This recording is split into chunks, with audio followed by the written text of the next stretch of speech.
बांग्लादेश की जो prime minister हैं वो जा रही हैं वहां पर, इंडिया में उनका विजिट है। तो भारत से रिक्वेस्ट की है प्राइम मिनिस्टर मोदी से कि हसीना वाजिद को सपोर्ट करें और वो अपने ओहदे पे रखा जाए। इमरान खान का एक बार फिर स्टेटमेंट जो है आ गया है फौज के बारे में और बड़ा कंट्रोवर्शियल है। वो कहते हैं उनकी मर्जी के बगैर आर्मी चीफ नहीं रखा जा सकता। उसके ऊपर डीजी आईएसपीआर की तरफ से भी स्टेटमेंट आ गया है और नाराजगी का इजहार किया गया है। मैं पर्सनली समझता हूँ कि बहुत ही जोरदार, बड़ा ही सख्त रिएक्शन नजर आया, अल्फाज बड़े सख्त है। क्या आर्मी चीफ आने वाला है और ये दोनों जरदारी और नवाज शरीफ, इनकी पूरी कोशिश है कि ऐसा आर्मी चीफ आए जो ये अपना कोई फेवरेट लेके आए। ये अपना आर्मी चीफ लाना चाहते हैं क्योंकि पैसा इन्होंने चोरी किया हुआ है। ये डरते हैं कि यहाँ कोई तकड़ा आर्मी चीफ आ गया, एक मुहिब्बे वतन आर्मी चीफ आ गया तो वो पूछेगा इनसे। इस डर से ये बैठे हुए हैं कि ये दोनों मिलकर अपना आर्मी चीफ अपॉइंट करेंगे। हुकूमत और फौज दोनों की क़यादत को चाहिए कि इसका एक्शन ले। इसको इस तरह से खुली लगाम छोड़ दी अगर आपने, तो ये वो तबाही करेगा जो ना हिंदुस्तान कर सका है, ना इजराइल कर सका है, ना अमेरिका कर सका है। खान साहब तो किसी और लेवल पे ले गए। अगर वो रेड लाइन थी तो ये तो रेड बैरियर क्रॉस हो गया अब। अच्छा, अब वो कैसे? क्योंकि खान साहब का जो बयान है उससे एक चीज़ वाजे हो गई।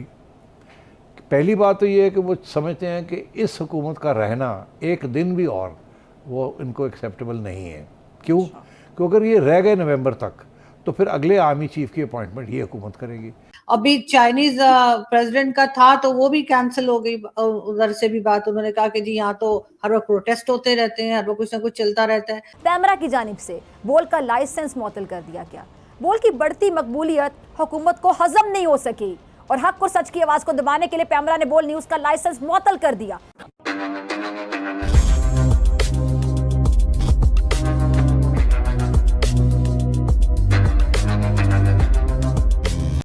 नमस्कार दोस्तों, बांग्लादेश की प्राइम मिनिस्टर शेख हसीना भारत आई हुई है और उनके इंडिया विजिट करने का मेन मोटिव है कि वे इंडिया से हेल्प मांग रही है ताकि बांग्लादेश की इकोनॉमिक हालत थोड़ी अच्छी हो सके और भारत आईएमएफ से लोन लेने में भी बांग्लादेश की हेल्प करे, जिस तरह से भारत ने श्रीलंका की मदद की थी। और दोस्तों, दूसरा खबर यह है कि इमरान खान ने कल जो स्टेटमेंट दिया था कि पाकिस्तान का जो फ्यूचर आर्मी चीफ बनने वाला है वो नवाज शरीफ का चमचा होगा, उस पर आज पाकिस्तान आर्मी ने अपनी प्रेस कॉन्फ्रेंस में स्टेटमेंट दी है और कहा है कि ये इमरान खान की बहुत बड़ी भूल है, अब आर्मी इमरान खान को माफ नहीं करेगी। तो चलिए दोस्तों, आगे इस वीडियो को देखते हैं। इमरान खान का एक बार फिर स्टेटमेंट जो है आ गया है फौज के बारे में और बड़ा कंट्रोवर्शियल है। वो कहते हैं उनकी मर्जी के बगैर आर्मी चीफ नहीं रखा जा सकता। उसके ऊपर डीजी आईएसपीआर की तरफ से भी स्टेटमेंट आ गया है और नाराजगी का इजहार किया गया है कि वो बहुत ज्यादा जो है वो इदारों को और इस्टेब्लिशमेंट को और फौज के बारे में इमरान खान बात कर रहे हैं।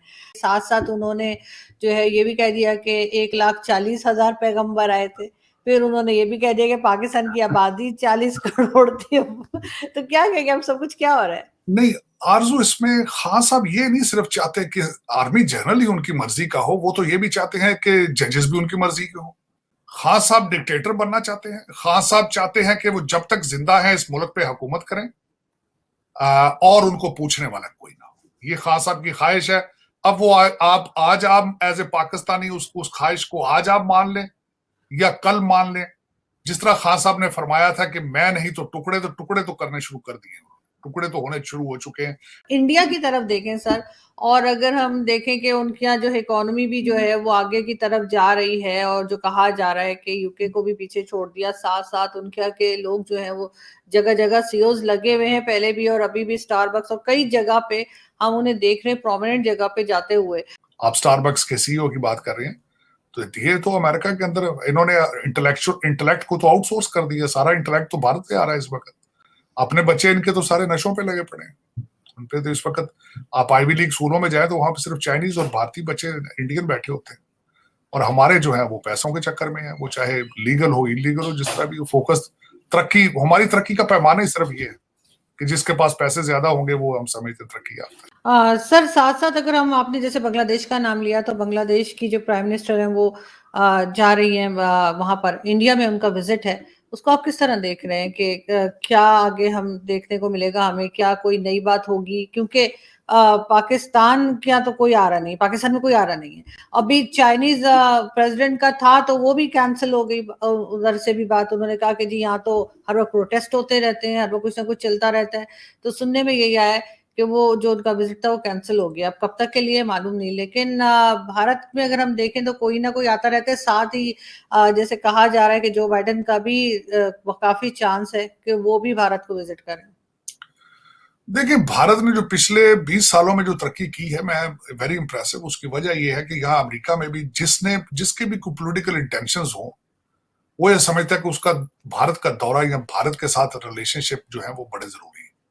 मैं यहाँ कई प्रेसिडेंशियल कैंडिडेट्स को देखता रहा हूं कि वो अपने रेज्यूमे को ब्यूटिफाई करने के लिए भारत जाते थे, क्योंकि दे आर राइजिंग। उनकी टेक्नोलॉजी, उनका स्टैंडर्ड ऑफ एजुकेशन, ये सारी चीजें जो हैं they have made them stronger. लेकिन हमारा अफसोस के साथ है कि पाकिस्तान में किसने आना है? कि पाकिस्तान में तो आप ये बताएं, ये जो इस वक्त पाकिस्तान की सबसे पॉपुलर पार्टी है, जब धरनों में बैठी हुई थी तो उस वक्त चाइना का सदर आना चाहता था, लेकिन उन्होंने उनको भी उस वक्त इजाजत नहीं दी थी, उनको कैंसिल करना पड़ा था उस वक्त।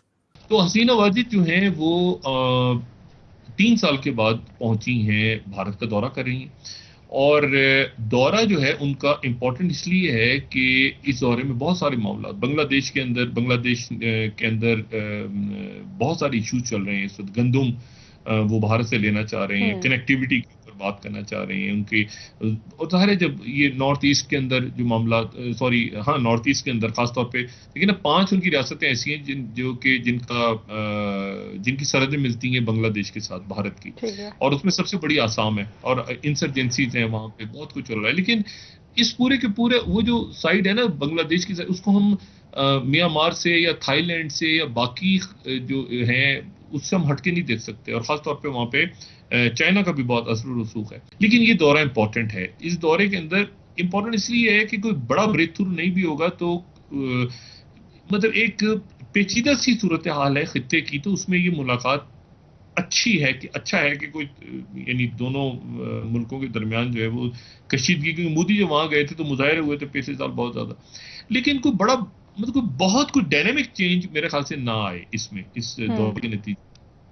उसकी वजह ये है कि दोनों मुल्कों के और बहुत सारे इश्यूज हैं, खित्ते के इश्यूज ऐसे हैं, तो खासतौर पे जो चाइना का असर वहाँ पे बढ़ रहा है पूरे खित्ते में, चाइना के साथ मामलात कैसे जाते हैं। बांग्लादेश जो है वो BRI का रुकन है बाकायदा, और वो जो है वहाँ पर एक बात बड़ी इंपॉर्टेंट है, बड़ी हैरानकुन बात है, और वो ये कि जो प्राइम मिनिस्टर हैं उनके साथ उनके फॉरेन मिनिस्टर नहीं आए जी, फॉरेन मिनिस्टर उनके नहीं आए।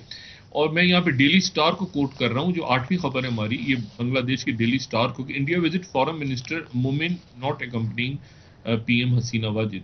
अच्छा, क्यों नहीं आए वो साथ? वो इसलिए नहीं आए साथ कि चंद रोज पहले ये हुआ कि ये बिजनेस स्टैंडर्ड जो 11वीं हमारी खबर है कि उन्होंने एक जगह ये कह दिया, उनके वजीर खारजा ने, बांग्लादेश के वजीर खारजा ने कहा कि मैंने भारत से ये रिक्वेस्ट की है कि हसीना वाजिद को अपने ओहदे पे रखा जाए। अच्छा, ये एक बड़ा अजीबो गरीब किस्म का, भारत से रिक्वेस्ट की है प्राइम मिनिस्टर मोदी से कि हसीना वाजिद को सपोर्ट करें और वो अपने ओहदे पे रखा जाए।